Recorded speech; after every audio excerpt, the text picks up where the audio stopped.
Shalom bien-aimés frères et sœurs, je vous salue tous dans le nom de notre précieux, glorieux et merveilleux Yeshua Mashiach. Le Saint-Esprit a mis une pensée dans mon cœur aujourd'hui que j'aimerais qu'on puisse partager tous ensemble avec vous pour la gloire de notre Seigneur Jésus-Christ. Mais avant qu'on aille un peu plus loin, j'aimerais d'abord qu'on puisse lire la parole de Dieu. Je suis dans le livre de Matthieu 24, le verset 1, verset 2. Je disais Matthieu 24, le verset 1, verset 2. Ce chapitre, c'est l'un de mes préférés. C'est l'un des chapitres les plus prophétiques qui existent dans la Bible. Jésus a dit des choses extraordinaires qui vont venir dans la suite du temps pour l'Église et pour Israël. Matthieu 24, le verset 1, verset 2, je lis au nom de Jésus. La Bible déclare, comme Jésus s'en allait, il sortit du temple. Ses disciples s'approchaient pour lui en faire remarquer la construction. Le verset 2, mais il leur dit, voyez-vous tout cela? Je vous dis en vérité, il ne restera pas ici pierre sur pierre qu'il ne soit renversé. Parole de l'Éternel. Bien-aimés, nous sommes en train de voir cette merveilleuse histoire. Un jour, les disciples avec Jésus se sont retrouvés devant le temple. Et les disciples étaient en train de lui faire remarquer cette belle construction du temple. Ces chefs-d'œuvre humains du temple, combien c'était beau. Mais cette histoire nous fait comprendre la différence de perception des choses entre Dieu et l'homme. Vous allez comprendre pourquoi je suis en train de parler de ces choses. Lorsque nous lisons la Bible, dans le livre d'Isaïe 55, le verset 8 au verset 9, la Bible déclare « Car mes pensées ne sont pas vos pensées, et mes voix ne sont pas vos voix, dit l'Éternel. Autant les cieux est élevé au-dessus de la terre, autant mes voix sont élevées au-dessus de vos voix, et mes pensées au-dessus de vos pensées. » Bien-aimés, c'est pour dire ceci. Dieu ne voit pas les choses comme les hommes. Dieu n'a pas une même perception des choses comme les humains. Il y a une grande différence. Souvent, l'homme a tendance à voir les choses d'une manière physique. L'homme se limite à ce niveau-là. C'est pourquoi nous devons faire un effort de voir les choses comme Dieu. Comment Dieu voit les choses? Dieu voit les choses d'une manière spirituelle.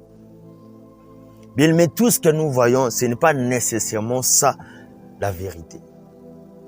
La perception humaine est une réalité, mais ce n'est pas ça, la vérité.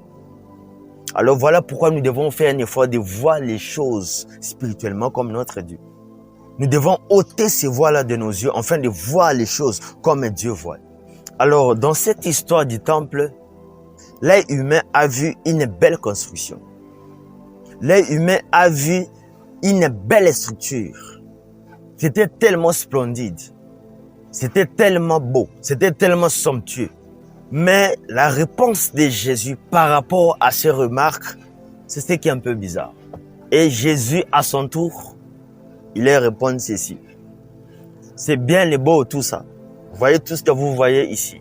Toute cette belle structure. Ces chefs-d'œuvre architecturaux que vous êtes en train d'admirer, que vous êtes en train d'aimer, que c'est beau.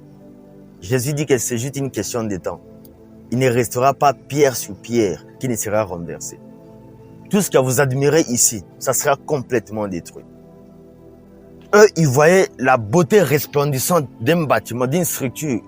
Mais Jésus voyait la ruine qui devait accompagner ces choses-là. Eux, ils avaient notre regard des choses. Jésus aussi avait notre regard des choses. Bien-aimés frères et sœurs, nous devons savoir que la chair et l'esprit ne verront jamais les choses de la même manière. C'est impossible. Eux, ils voyaient un chef-d'œuvre architectural, mais Jésus voyait juste un tas de ruines. Alléluia. Nous devons savoir que les choses ne sont pas en réalité ce qui paraît être. Voilà pourquoi nous devons quelque part voir au-delà de ce que nous voyons. Nous devons voir au-delà de l'apparence. Nous devons avoir un regard spirituel sur les choses. C'est extrêmement important. Et le diable a étudié l'homme. Il a compris que l'homme a toujours un regard charnel face aux choses. L'homme ne peut pas voir au-delà de ce qu'il voit. Il est limité. Sa perception est limitée. Alors, par rapport à ça, le diable a créé une stratégie. Quelle consiste cette stratégie-là? C'est de cacher les mauvaises des choses derrière des choses que nous sommes en train de voir. Le diable, il trompe d'apparence. Il peut te présenter quelque chose, mais il cache une mauvaise chose derrière ces choses-là. Et comme l'homme est incapable de voir au-delà de ce qu'il voit, voilà pourquoi beaucoup des hommes ils tombent dans ces pièges-là. C'est ça l'une des forces du diable. C'est ça l'une des forces de l'ennemi. Il trompe l'apparence des hommes en fait d'amener à la destruction, en fait d'amener les hommes à la perdition. Alléluia. C'est ce qui s'est passé dans le jardin d'Éden. Il présente à Ève le fruit. Il propose à la femme de manger ce fruit-là. Et l'une des raisons qui a poussé Ève à manger le fruit, c'était par rapport à son aspect physique. Lorsque nous lisons la Bible dans Genèse 3, le verset 6, j'aime beaucoup plus la version français courant. Français courant, il dit ceci. La femme vit que le fruit de l'arbre était agréable à regarder, qui devait être bon et qui donnait envie de manger. La Bible dit que le fruit était beau à voir. C'est pourquoi Ève a pris et il a mangé. Or, derrière cette beauté-là, derrière, je peux dire, cette fausse apparence, il y avait quelque chose que le diable avait caché, que Ève était incapable de percevoir par ses yeux physiques. Ève ne pouvait pas voir ces choses-là, parce que l'arbre était agréable à regarder. Il s'est fié à l'apparence des choses. Elle a vu la beauté, cet aspect physique, cette apparence-là des choses, mais c'est qu'elle ne savait pas. En les mangeant, elle va introduire la malédiction sur tout l'univers. Bien aimé, j'avais une question pour toi aujourd'hui. Toi, lorsque tu regardes les choses, qu'est-ce que tu vois? Quand tu regardes, quand tu perçois les choses physiquement, qu'est-ce qu'en réalité tu vois? Bien aimé, aujourd'hui, des vies sont détruites à cause des fausses apparences. Aujourd'hui, des destinées sont tombées à cause des fausses apparences. Aujourd'hui, les âmes sont perdues à cause des fausses apparences. Écoute les hommes. Waouh, quelle belle maison. Waouh, quelle belle voiture. Waouh, quelle belle femme. Ils sont attirés par le physique. Et comme conséquence, ils sont prêts à faire tout, à tout faire pour acquérir ces choses-là. Ils sont prêts à payer même les pires des sacrifices afin d'acquérir ces choses-là. Par n'importe quel prix. Les hommes sont prêts à tout. Bien-aimé, lorsque tu regardes, qu'est-ce que tu vois? Lorsque tu regardes ces belles fruits-là en réalité, qu'est-ce que tu vois? Lorsque tu regardes cette belle structure, ce beau temple de Jérusalem, qu'est-ce que tu vois en réalité? Lorsque tu regardes cette belle femme-là, qu'est-ce que tu vois en réalité?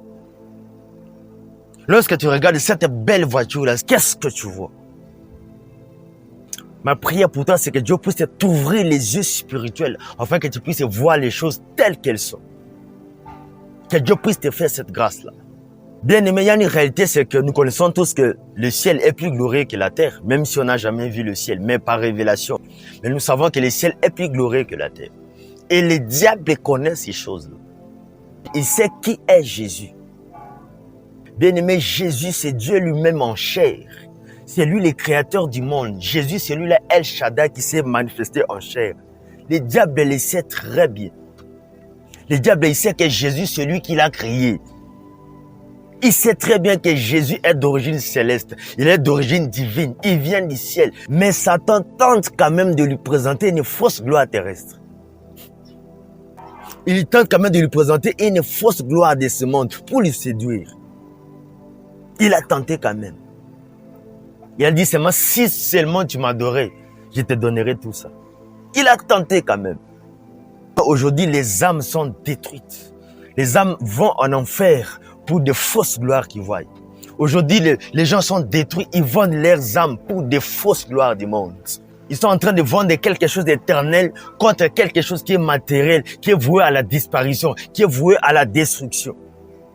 Alléluia. C'est ça le diable. Il te dit, donne-moi ton âme, je te donnerai telle chose. Donne-moi ton âme, je te donnerai la gloire. Il sait ce qu'il gagne après ces choses.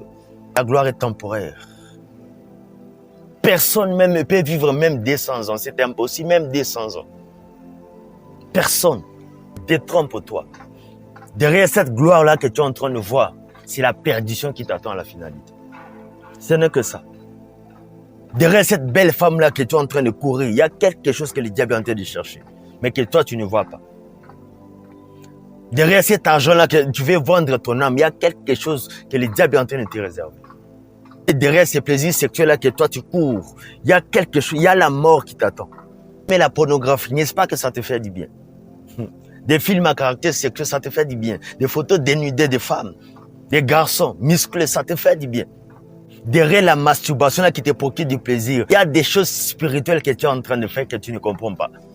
Si seulement tu savais la réalité spirituelle derrière ces choses.